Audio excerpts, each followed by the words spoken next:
हाय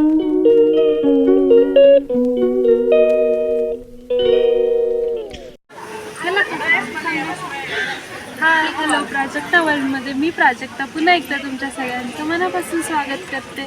कसे आहात तुम्ही सगळे? ऑफकोर्स खूप छान, खूप मस्त, खूप मजेत असणार आहात. सो आज तुम्ही बघू शकतात आज मी कुठेतरी बाहेर आलेली आहे. कुठे आलेली आहे? आम्ही आलेलो आहोत इस्कॉन टेम्पलमध्ये आणि आम्ही खूप म्हणजे खूप छान आहे हे टेम्पल. मी ह्याच्या आधी एकदाच येऊन गेलेली आहे. सो चला माझ्याबरोबर तुम्ही सगळे पण हे टेम्पल फिरा. तुम्हाला कसं वाटतंय काय हे कमेंटमध्ये नक्की सांगा. आणि जर इथे कोणी आकुर्डी पिंपरी चिंचवड एरियामध्ये राहणार असेल तर त्यांनी नक्की एकदा तरी ह्या टेम्पलला व्हिजिट करा. Let's go. बंद करू घेतलं की. सो तुम्ही बघू शकतात हे टेम्पल किती छान आहे, किती सुंदर आहे.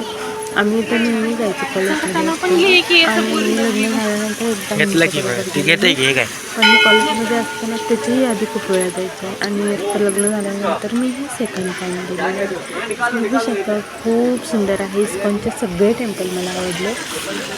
आकुर्डीचं एक मी बघितलेलं आहे, मुंबईचं एक बघितलेलं आहे, तिरुपतीमध्ये जे खाली आहे रेणुगुंटाचे इकडे ते सुद्धा टेम्पल खूप मोठं आहे आणि खूप खूप खूप सुंदर आहे. सो जर मी कधी तिरुपतीला गेले तर ते पण टेम्पल तुम्हाला दाखवेल. खरंच म्हणजे इतकं छान वाटतं, इतकं शांत वाटतं या मंदिरामध्ये गेल्यावर. आणि आम्ही सगळेजण होतो. सो आम्हाला सगळ्यांना खूप छान वाटलं. आम्ही खूप एन्जॉय केलं. म्हणजे आमच्या माऊने चिवने पण खूप खूप खूप मज्जा केली. माऊला तर ते असं वरनं ते पाणी पडत होतं ना धबधब्यावरनं, ते तर इतकं आवडलं की आमचा बाबू तिथंच एकही फोटो तिने आमच्याकडे तोंड करून काढलेला नाही. सगळे त्या धबधब्याकडेच, तिचे फोटोच नाही आले. But it's okay. मुलांनी एन्जॉय केलं आणि मेन म्हणजे आईंना पण खूप आवडलं हे मंदिर. आईंना म्हणजे फर्स्ट बहीणला पण आवडलं आणि आईला पण आवडलं, दोघींनाही हे मंदिर खूप आवडलं. सो तुम्ही ते बघू शकतात. हे त्यांचं ते मला त्यांचं नाव नाही येतं लक्षात, पण ते पण गुरु असतील ते. आणि इकडे ही राधाकृष्ण यांची अशी तीन मूर्त्या होत्या आणि खूप मोठा परिसर आहे. म्हणजे आतलं गाभारा वगैरे पण म्हणजे खूप मोठा आहे. आणि सगळ्यात मोठं म्हणजे हे सगळं ना वुडनचं बनवलेलं होतं. आणि मला वाटतं थोडंसं काम चालू होतं काही ठिकाणी, काही ठिकाणचं कंप्लीट झालेलं होतं. पण खरंच खूप छान आहे हे मंदिर. बघू शकतो म्हणजे ह्या ज्या मूर्ती आहेत ना त्या तरी एवढ्या सुंदर आहेत. म्हणजे असं मला नाही माहिती तुम्हाला कॅमेऱ्यात किंवा या व्हिडिओमध्ये किती असं स्पष्ट दिसतंय, पण तिथं जाऊन जे तुम्ही बघाल ना त्यांना इतकं छान सजवलेलं असतं राधाकृष्णांना. वाव! ती राधाची ओढणी, तिचे ते सगळं दागिने वगैरे, तिचा तो घागरा. श्रीकृष्णाचा पण सेम तसंच सगळा घागरा, म्हणजे त्याचं ते काय म्हणतात घागरा टाईप नसतं ते खालची धोती ती, परत त्याची ओढणी, बासरी, वरचं मुकुट, खूप खूप खूप खूप. आणि या छोट्या मूर्त्या तर खूप सुंदर दिसत होत्या. मी प्रयत्न केला झूम करून घ्यायचा, पण बघू तुम्हाला ते कितपत क्लिअर दिसतंय. आणि हा सगळा जो व्हिडिओ आहे तो आमच्या आदित्यने शूट केलेला आहे. So special thanks for Aditya, की मी त्याला फक्त एकदाच म्हणलेलं की आदित्य मला ना व्लॉग बनवायचं आहे, थोडं थोडं तू शूट कर. सो त्याने हा व्लॉग पूर्ण म्हणजे शूट केलेला आहे हे जे काही आहे ते. आणि तर आम्ही असंच प्रदक्षिणा मारत होतो. गर्दी पण होती कारण आम्ही संध्याकाळच्या वेळेला गेलेलो, त्यामुळे बऱ्यापैकी लोक आलेली होती. आणि हा त्याच्या आजूबाजूचा परिसर आहे. हे मंदिर रावेतमध्ये आहे, आकुर्डीच्या जवळ. पण खूप छान आहे हे मंदिर. तुम्ही पण एकदा नक्की जा. आणि ते बघू शकता की चिव होती आणि माऊ तर कुठेतरी गायबच असायची, कधीच एका ठिकाणीच थांबली नव्हती. आणि तुम्हाला मी आता व्हॉइस ओव्हर देताना पण आवाज येत असेल खुळखुळ्याचा वगैरे, बिकॉज या दोघी पण जागे आहेत. हा व्हिडिओ खूप दिवस झाले शूट करून, पण मला एडिट करायलाच वेळ मिळत नव्हता. सो मग मी आज फायनली ठरवलंच होतं की आज काही झालं तरी हा व्हिडिओ शूट करायचा. आणि अजून एक माझ्या बड्डेचा पण येईल, बघू तो काही एडिट करायला कधी वेळ मिळतो. नुसतेच व्हिडिओ शूट करून ठेवलेत, एडिट करून पोस्ट करायलाच वेळ मिळत नाही आहे. आणि हे बघू शकतात हे पाणी पडतं आहे मस्त असं.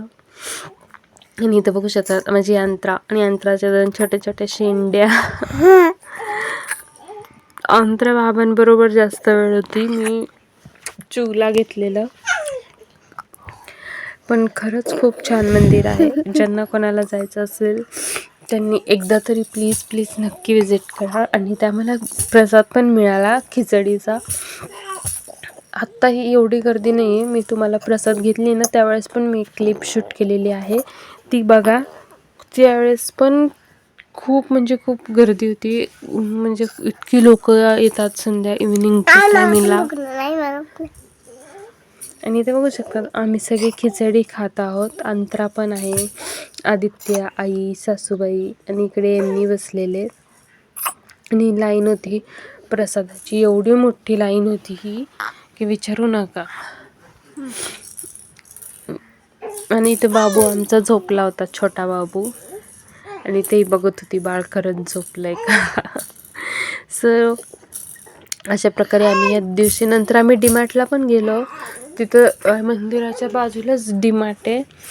सो आम्ही तिथं पण गेलो, तिथं पण फिरलो म्हणजे काय थोडंसंच फिरलो. मला बाबूसाठी 2 माकडं टोप्या घ्यायच्या होत्या, ज्या मी डीमार्टमधनं घेतल्या. बस बाकी आम्ही काहीसुद्धा खरेदी नाही केली डीमार्टमधून. आणि ते बघू शकतात बाहेर पण एवढी सारी लोक बसली होती जे प्रसाद म्हणजे प्रसाद घेऊन.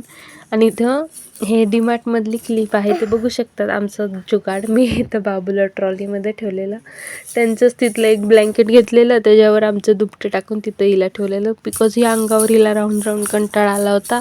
मग विचार केला की चला हिला पण खाली ठेवू, म्हणजे असं काहीतरी करून. मी अंतराला पण डीमार्टला घेऊन जायचे त्यावेळेस असेच करायचे. ट्रॉलीमध्ये खाली त्यांचं ब्लँकेट टाकायचे आणि दुपटं तर असतंच आपलं. मग ते दुपटं ब्लँकेटवर ते दुपटं टाकून त्याच्यावर अंतराला ठेवायचे. मग विचार केला की चला हिला पण असंच ठेवू. आणि हे बघा अंतरा रब्बरचा बॉक्स घेऊन बसलेली.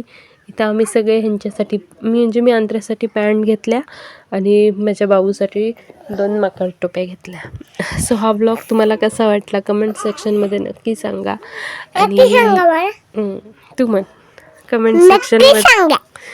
आवडला असेल तर लाईक करा, शेअर करा आणि सबस्क्राईब करायला विसरू नका. Till then bye, take care. And आता माहीत नाही तुम्ही हा ब्लॉग कधी बघतायत. सो गुड नाईट किंवा गुड मॉर्निंग, जे काय असेल ते. सो चला बाय.